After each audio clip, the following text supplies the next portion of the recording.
Hi Fox Pups! In today's video, I thought I would comment over my Sonic speed draw. It's a little bit longer than my other ones, so I don't think it can work as a YouTube short. So I wanted to comment over and explain some of my process in making this character. Well, the character's art. I really do love Sonic Boom. It's probably one of my favorite versions of Sonic. I know that's a little bit of a hot take, but I really do love this character. And the first thing I did was trying to figure out what pose I wanted for him. So I tried a few different things. Just like sketching really roughly, like general shape and design, his limbs. But I didn't know where I wanted to go with it at first. I did eventually settle on something. I start refining the face a little bit. But yeah, this is probably the first step where I know I wanted him to be running. But I didn't quite like the pose, so I was still messing with it, still trying to refine it. I'm trying to get the fingers down as well, because those are probably they're the hardest part for me in this, is the fingers. Yeah, this looks very similar, but then I decided I wanted to do a little bit of the Sonic Boots design as well. I really love this image that I'm using for a reference in the corner, that Sonic got boots for his birthday from Amy. So I was wondering how Sonic Boom would look in them and if he would like them. I really think he would. So at this phase, I'm just starting to clean it up a little bit, adjust some of the sizes. I redrew the shoes, I adjusted the feet so that they look more dynamic and interesting.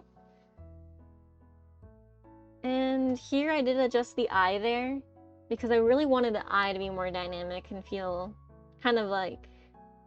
because Sonic's more of a cocky character. And I'm still a little bit new to line art specifically, like this cleaner, more ink style. Like inking, I guess you would call it. So it did take a little bit to figure out how I wanted that to look. Honestly, I think I didn't do too bad. I think I would have preferred to make the outlines, like, not the interior lines, but the proper outlines to be darker so that he stood out more. But I still think it really looks like a Sonic character. And here I'm just adjusting some finer details, making the boots longer on this leg, trying to add the little treads underneath, fixing the corner there. Fixing the body. I decided to add my signature finally.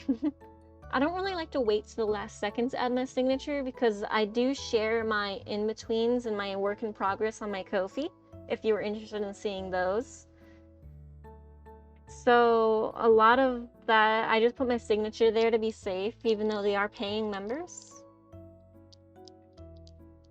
And here I'm just doing small adjustments. I still think I could have done more work on the boot in the back, but I just didn't know what to do with it quite yet. Like, I'm not sure about the angle or how I would have drawn it differently, because it was a little bit more difficult. The hand there was the hardest one. Like, the other hand came about really well. It looks really nice, but the hand in the back that's kind of dragging just doesn't look very well.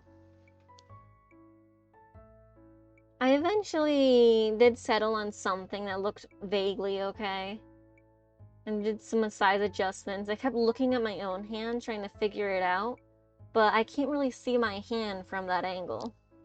So I settled on something, and I put his bandages there. I think I added too many.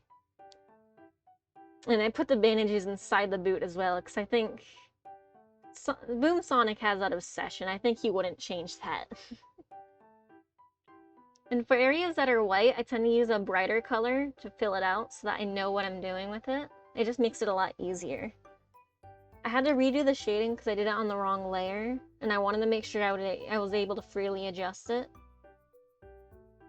So yeah. But overall, it came together so well. I shaded most of it with like main colors, but I did adjust the colors and hues a bit later to help bring it out more. I really love how the glove there got shaded. Like, it looks so nice. Like, I surprised myself with how well the shading was on here, but it did take a few days to make. So I think the days, like, taking my time to really bring this to life really mattered and helped. I adjusted the blue hues, added the little highlights, and the most important part is having the small little details.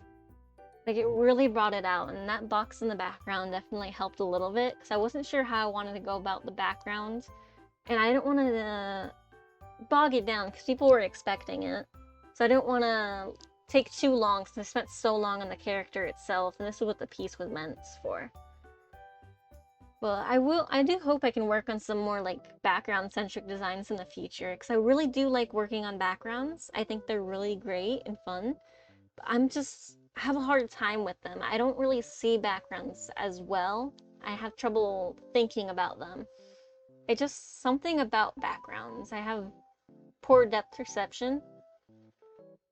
So trying to apply backgrounds, I always get things wrong, and I have trouble trying to make them look like it's an actual background and not just set pieces on a stage. But hopefully I can fix that issue and work on it and get better at backgrounds, because it really does make the whole world of a difference in a drawing.